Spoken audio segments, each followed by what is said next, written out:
Rizka. Suara saya terdengar ya, cukup jelas? Jelas, Ibu. Kedengaran, Bu. Teman-teman lain cukup jelas ya? Oke. Jelas. Oke, alhamdulillah. Ini Saya jelas. Jelas. Yang di Kalteng,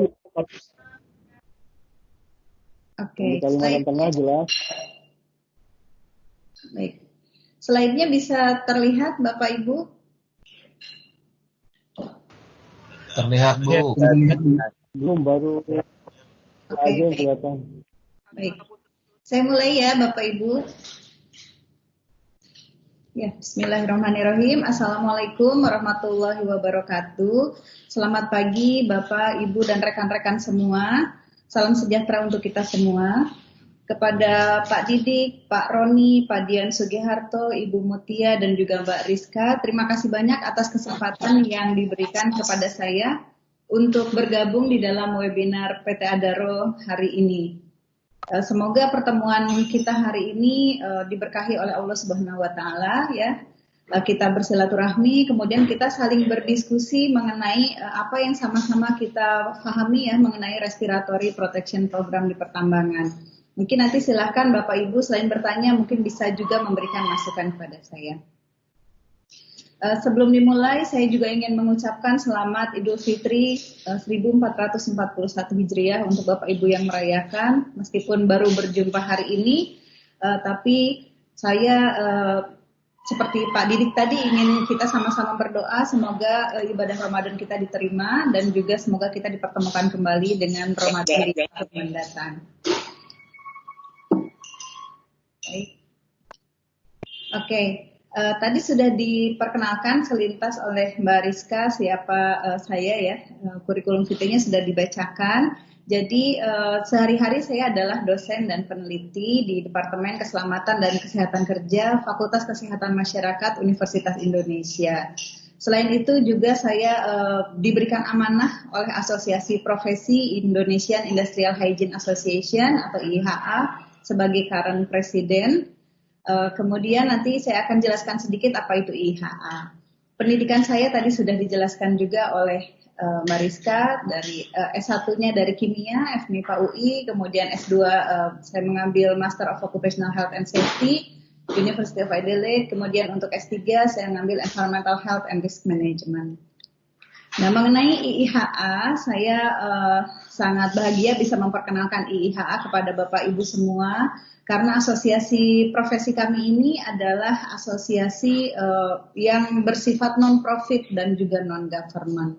Kemudian anggota kami adalah akademisi, kemudian juga praktisi, kemudian juga laboratorium yang bergerak di dalam higiene industri, juga perusahaan-perusahaan penyedia peralatan maupun penyedia APD dalam higiene industri.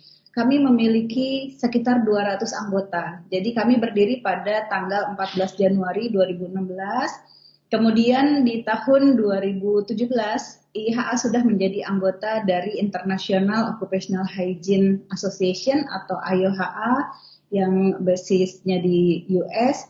Kemudian kita juga anggota dari Asian Network of Occupational Hygiene, basis dari ANOH ini saat ini ada di Thailand.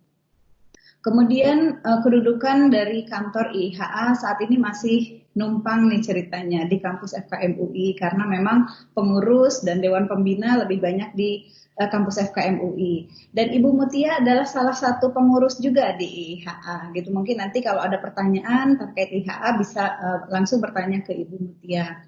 Mengenai keanggotaan kami tidak harus yang sudah punya himu-hiu, tidak.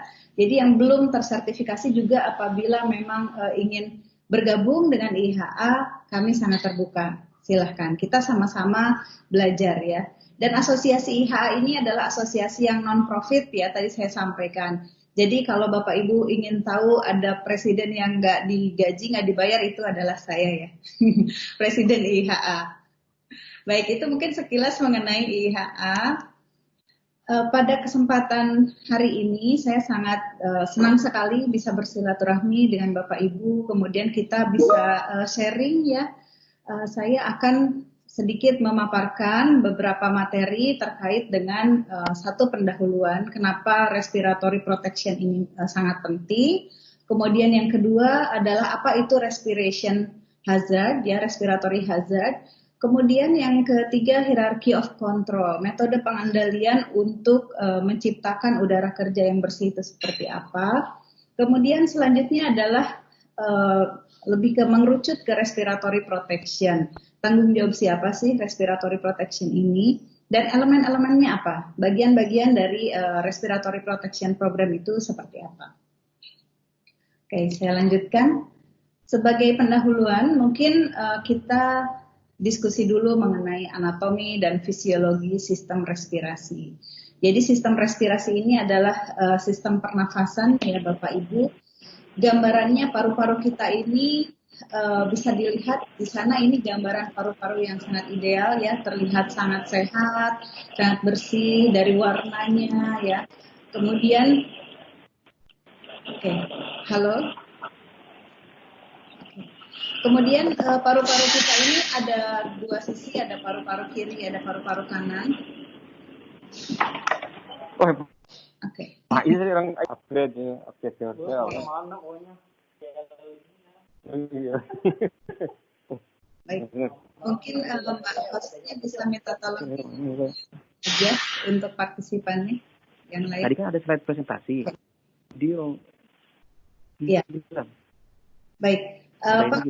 Ini terdiri dari paru-paru kiri dan kanan, kemudian ada bagian-bagiannya seperti ini. Dan kalau kita lihat di dalam paru-paru kita, bagian yang paling ujung, ya, yang paling terminalnya itu bentuknya seperti buah anggur, gitu ya, seperti buah anggur atau seperti buah lengkeng, ya, ada kecil-kecil seperti itu yang disebut dengan alveoli. Nah, alveoli ini merupakan bagian dari paru-paru kita yang berfungsi untuk pertukaran udara. Apakah dia memberikan oksigen ke darah atau mengambil CO2 dari dalam darah untuk dibawa keluar. Nah, dan paru-paru adalah organ yang paling vulnerable, ya, organ internal di dalam tubuh kita tapi paling vulnerable. Kenapa vulnerable? Karena dia itu kontak dengan udara continuously, terus menerus, ya, karena kita inhalasi, ekshalasi terus menerus, ya, continue kontak dengan atmosfer udara yang di luar, sehingga apapun kontaminan yang ada di dalam udara itu bisa terbawa, bisa masuk ke dalam paru-paru kita. Oke, kemudian ada 5 kelas respiratory disease, ya, yang paling penting, yaitu ada namanya COPD, chronic obstructive pulmonary disease, kemudian juga ada asma, lower respiratory tract infection, kemudian TB, dan ada lung cancer. Ini adalah 5 jenis penyakit terkait dengan sistem respirasi kita atau sistem pernafasan kita. Nah, kalau kita lihat data dari dunia, ya, dari WHO, penyebab kematian yang terbanyak, ya, terbesar, terbanyak di dunia pada tahun 2016, yang pertama adalah heart disease, ya, kemudian jantung, ya, kemudian yang kedua stroke, yang ketiga adalah chronic obstructive pulmonary disease. Jadi bisa kita lihat bahwa COPD ini atau respiratory disease ini merupakan salah satu penyakit, ya, yang menyebabkan kematian di dunia terbanyak, ketiga, ranking 3.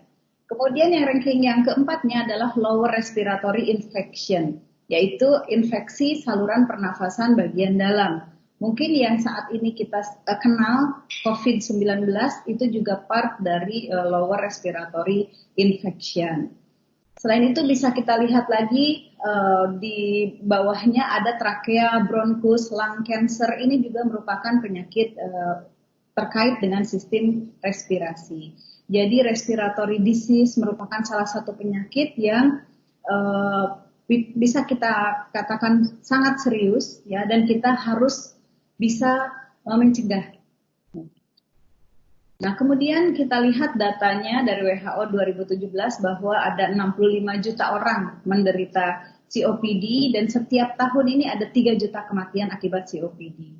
Penderita asma ada 334 juta orang, di mana 14%-nya itu adalah anak-anak. Ya.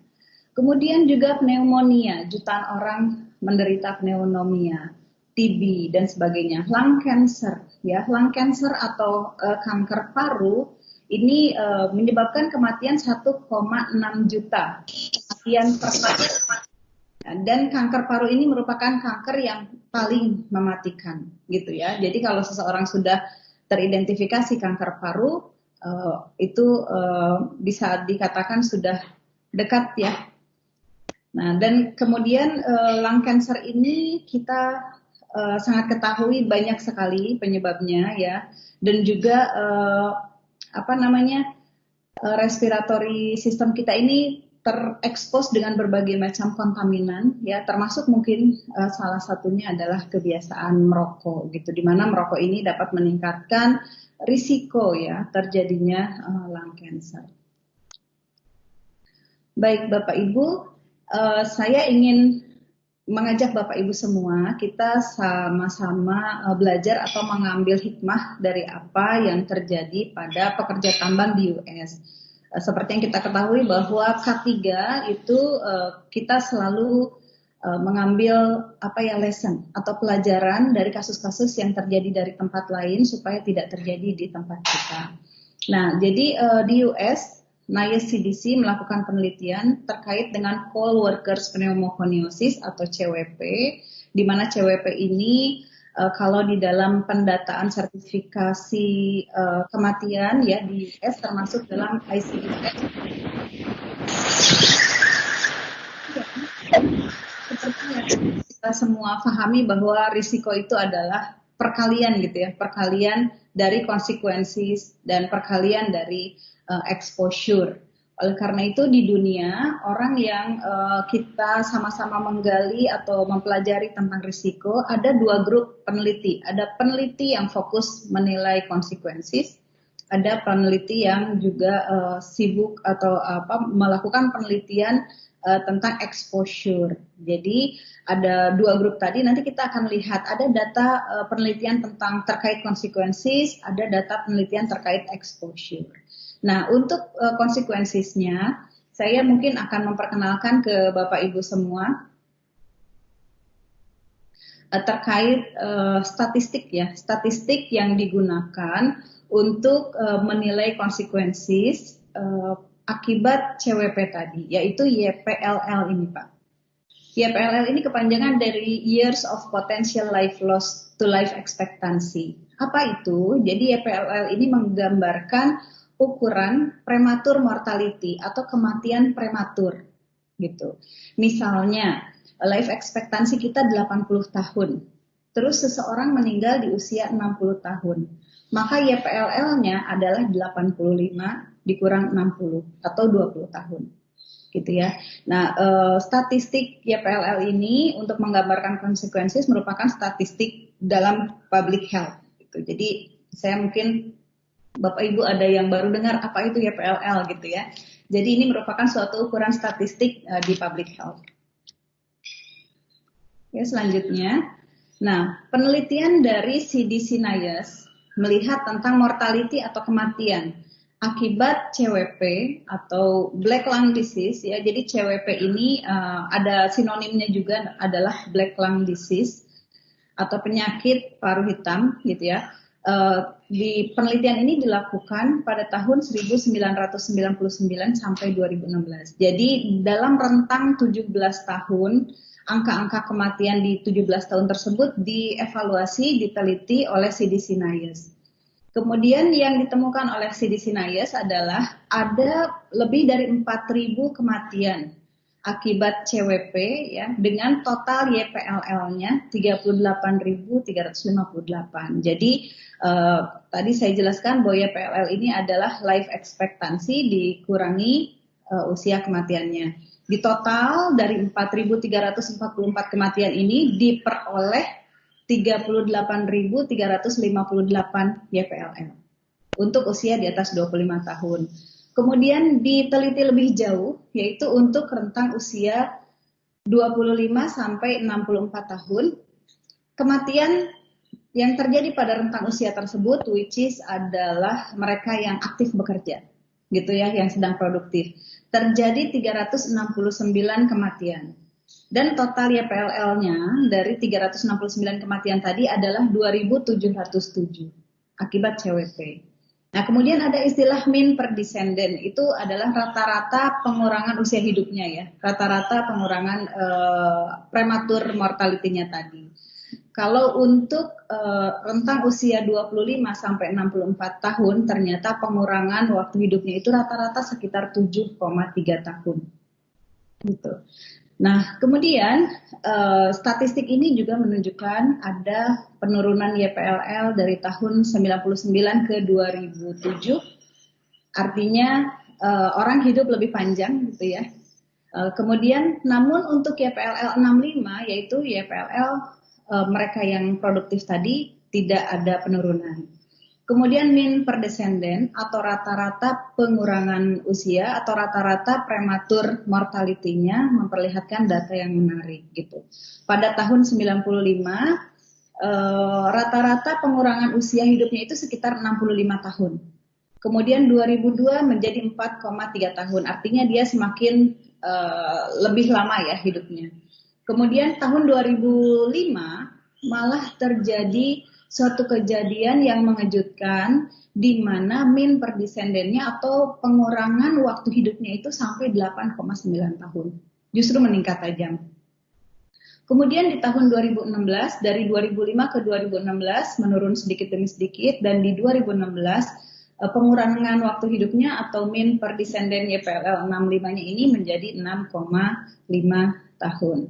Nah, ini apa yang terjadi di tahun 2005 tadi ya? Padahal dari tahun 95 sampai 2002 orang hidup lebih lama gitu ya. Namun ternyata meskipun dengan CWP gitu ya, dengan CWP tapi hidupnya lebih lama, tapi ternyata di tahun 2005 justru early death, meninggal lebih cepat. Rata-ratanya 8,9 tahun, hampir 9 tahun gitu. Nah, ini menunjukkan bahwa ada suatu peningkatan keparahan dari CWP. Severity-nya ya, severity-nya meningkat. Kemudian juga ada rapid disease progression. Jadi progresi penyakit dari CWP ini menuju ke kematian menjadi semakin cepat. Artinya CWP ini lambat laun dia menjadi semakin parah. Jadi kalau digambarkan dalam statistiknya seperti ini, yang berwarna biru penuh, biru tua ini adalah YPLL untuk masyarakat umum ya dengan CWP. Kemudian kalau untuk yang warna biru muda ini kita lihat ini adalah YPLL untuk usia 25 sampai 65 tahun pada miners, pekerja tambang, kemudian dengan CWP. Iya. Iya. Izin tampilan Ibu apakah berubah tidak? Karena di kanan masih menjelaskan YPLL 65. Di situ slide-nya tidak berubah ya? Nah, ini baru masuk Bu, baru kelihatan grafik ya warna biru. Ya betul, sedang di grafik ini Pak, sedang di grafik. Sebelumnya tadi yang ini terlihat, ada terlihat Pak grafiknya? Gambarnya, slide-nya, sorry. Di saya sudah. Terima kasih. Oh, belum terlihat ya? Oh, ada yang grafik. Kalau yang saat ini terlihat, bukan grafik kan ya? Bukan, ini yang CDC NIOSH ya. Betul, yang CDC NIOSH. Kemudian yang ini grafik ya? Belum. Belum terlihat. Grafiknya belum terlihat Bu. Oh, oke. Ada apa-apa nih Bu? Sebentar. Nah, ya. Sudah terlihat. Oh, oke. Berarti ada delay kayaknya ya. Ada delay beberapa detik dari saya. Oke. Ya. Oke. Semua udah di grafik ini ya? Oke. Sudah, Bu Mila. Sudah. Sudah, baik. Alhamdulillah. Nah, jadi kalau kita lihat sekarang di grafik ini, bagaimana YPLL-nya ini mengalami pengurangan ya, tapi untuk usia 25 sampai 65 tahun, yang berwarna biru muda nih, yang kecil-kecil. Ini kursor saya kelihatan nggak ya, Bapak Ibu? Iya, Bu. Bu. Kelihatan, Bu. Ada ya, kelihatan. Oke, nah jadi yang biru muda, yang kecil-kecil ini memperlihatkan dia YPLL untuk usia 25 sampai 65 tahun. Jadi tidak kelihatan perubahan yang signifikan, namun kalau kita lihat rata-rata prematur death-nya, ya, usianya itu berkurangnya. Nah, yang warna hitam penuh ini adalah untuk YPLL secara keseluruhan. Kemudian untuk YPLL 65, pekerja tambang usia 25 sampai 65 tahun, kita lihat memang tadi ada penurunan dari tahun 99 ke tahun 2002. Kemudian dari sini ada kenaikan ke 2005, ya, puncaknya ada di 2005, kemudian slightly decreasing gitu sampai di 2016. Namun 2016 tetap lebih tinggi dari tahun 1999, data yang pertama diteliti. Hal ini menunjukkan bahwa CWP atau coworkers pneumoconiosis ini semakin parah, ya, semakin parah dan menyebabkan kematian lebih cepat dibandingkan CWP di tahun sebelumnya. Hal ini bisa disebabkan karena banyak faktor sebetulnya. Mungkin karena multiple exposure gitu, yang dulu exposure-nya itu tidak seperti sekarang. Mungkin saat ini ada tadi Pak Didik sampaikan ada kebakaran hutan, kemudian juga ada infection segala macam. Mungkin dokter nanti bisa bantu juga menjelaskan dengan kondisi multiple exposure itu akan menyebabkan penyakit CWP ini semakin parah dan semakin cepat menyebabkan kematian gitu, atau prematur death-nya semakin cepat. Oke. Nah, seperti yang sebelumnya saya sampaikan bahwa dalam kita mengkaji risiko ada dua grup, ada grup yang melakukan pengkajian terhadap consequences, ada grup yang melakukan pengkajian terhadap exposure. Nah, grup yang tadi, yang pertama yang menjelaskan tentang YPLL, mereka melihat consequences atau dampak, ya, dari pajanan di tempat kerja. Nah, kemudian bagaimana dengan exposure study? Exposure study ini datanya di US ada dikumpulkan dari tahun 82 sampai 2018. Jadi mereka sudah melakukan personal monitoring sejak tahun 82. Nah, diperoleh data hasil pengukuran dari 228.000 lebih samples. Kemudian rata-rata pajanannya itu di bawah PIL. Ya, kalau kita lihat rata-rata pajanannya 0,17 mg per meter kubik. Padahal PIL-nya 2,0 gitu ya, miligram per meter kubik. Dari 288.000 sampel ini ada 1,6%-nya melewati PIL. Gitu. Nah, pesan yang ingin disampaikan adalah kita nggak boleh terlena, ya. Meskipun hasil pengukuran sampling kita di bawah nilai ambang batas, itu tidak berarti bahwa tidak akan terjadi PAK gitu terkait dengan sistem respiratori. Artinya ada, tetap potensi itu ada, meskipun tadi kita lihat, ya, karena beberapa bahan kimia, terutama yang sifatnya karsinogenik, dia itu sebetulnya tidak memiliki NAB, gitu. Seperti asbes misalnya, silika, ya, silika itu kan menyebabkan silikosis. Jadi zat-zat yang karsinogenik, meskipun dia mungkin di state oleh government ada NAB-nya, tapi in reality kalau kita baca penelitian-penelitian kesehatan bahwa sebetulnya karsinogenik itu dia tidak memiliki NAB. Sekecil apapun pajanannya dia akan menimbulkan respon, gitu ya. Nah, kemudian juga diperoleh rata-rata konsentrasi respirable kuarsa. Kuarsa ini adalah silika, ya, yang crystalline, dia dapat menyebabkan fibrosis juga di dalam paru-paru. Konsentrasinya ada 0,02 mg per meter kubik dan 15,3%-nya melewati PIL. Jadi dari data ini juga US menganggap bahwa pajanan terhadap kuarsa itu justru sebetulnya more toxic dan debu secara umum ataupun debu batu bara. Gitu, seperti itu Bapak Ibu.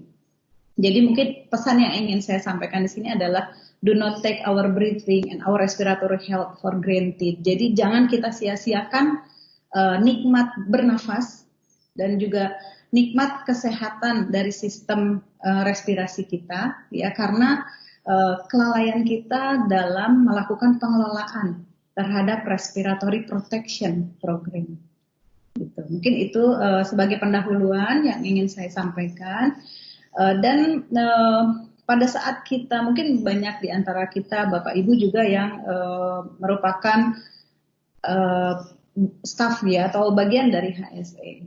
Kita pahami bahwa pekerjaan kita ini memiliki dua risiko ya, baik itu risiko terhadap kesehatan maupun risiko terhadap keselamatan. Nah, risiko terhadap keselamatan ini dampaknya bisa kita lihat dalam waktu yang singkat gitu ya, langsung dampaknya itu. Sementara kalau risiko kesehatan itu dia sifatnya bisa akut, bisa kronis, tapi mostly kronis ya. Jadi berkembang dalam waktu yang lama. Seperti halnya dalam sistem respirasi. Kita terpajan debu, terpajan berbagai chemicals, pelan-pelan berkembang, begitu sudah mencapai beberapa tahun kemudian barulah muncul dampak kesehatan. Itu disebut dengan dampak yang kronis. Nah, karena dampaknya itu yang kronis, jangka panjang, oleh karena itu pemerintah kita mengatur adanya nilai ambang batas. Di mana nilai ambang batas ini menjadi acuan kita untuk memastikan bahwa tidak ada pajanan ya yang melebihi dari kemampuan tubuh kita untuk tubuh kita ini memiliki kemampuan juga untuk tackle gitu ya, untuk melakukan netralisasi dari segala macam bahan kimia yang masuk ke dalam tubuh kita. Namun tentu ada batasnya, terutama kalau misalnya exposure-nya itu continuously dan di atas nilai ambang batas atau pada konsentrasi yang tinggi. Itu oleh karena itu sebagai pendahuluan bahwa paru-paru kita ini atau sistem respiratori kita ini merupakan organ meskipun posisinya di dalam tubuh, tapi dia sangat vulnerable dan dia sangat terbuka terhadap sistem udara yang ada di sekitar kita, terhadap lingkungan kerja kita. Karena kita continuously inhalasi, ekhalasi ya, mengambil oksigen, melepaskan CO2, dan pada saat mengambil oksigen itulah mungkin kita juga kontak dengan kontaminan-kontaminan lain yang ada di sana. Oke, so kita sama-sama Bapak Ibu sebagai occupational health, industrial hygienist ataupun HSE, kita sama-sama protect our workers ya. Jadi kalau visinya IIHA itu adalah guardian of workers health.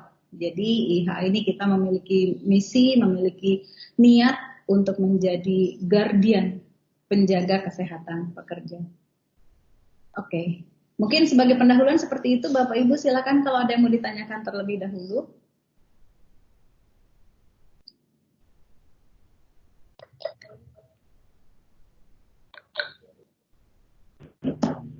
Bu, kalau boleh bertanya?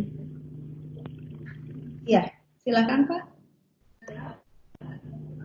Iya, tadi Ibu Mila agak menjelaskan tentang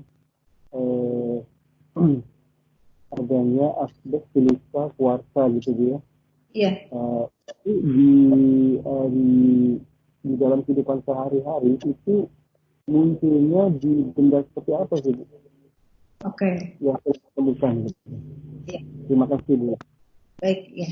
Terima kasih atas pertanyaannya. Tadi mengenai asbes, silika, kuarsa, pertanyaannya adalah mereka ada di mana gitu ya. Sebetulnya ketiga-tiganya ada ya di alam. Di alam kita ada dalam konsentrasi yang sangat rendah gitu. Mungkin sangat jauh di bawah nilai ambang batas kalau kita ukur. Nah, akan menjadi tinggi konsentrasinya apabila ada sumbernya gitu. Nah, untuk asbes, silika, kuarsa, kira-kira sumbernya di mana ya? Kalau silika dan kuarsa ini tentu sumbernya ada dari tanah. Gitu. Tapi saya kurang paham juga apakah tanah Indonesia mengandung asbes ya. Kemungkinan ada pada konsentrasi yang sangat rendah. Untuk silika dan kuarsa dia banyak di tanah, kemudian tanah lempung juga, tanah liat gitu. Jadi ada. Dan aktivitas di pertambangan ini berinteraksinya kan banyak dengan tanah ya. Jadi kemungkinan ada. Nah, itu akan kita bahas sekarang ya. Jadi pertanyaan yang barusan akan dijawab sekarang. Di sesi yang kedua ini kita akan membahas tentang respiratory hazard. Kalau tadi saya awali dengan respiratory itu seperti apa, sistem respirasi ini, kemudian juga disease-nya seperti apa. Nah, bahayanya apa sih yang dapat menyebabkan respiratory disease tadi? Boleh dilanjut ya Pak, Ibu? Silakan Mbak Mila. Ya.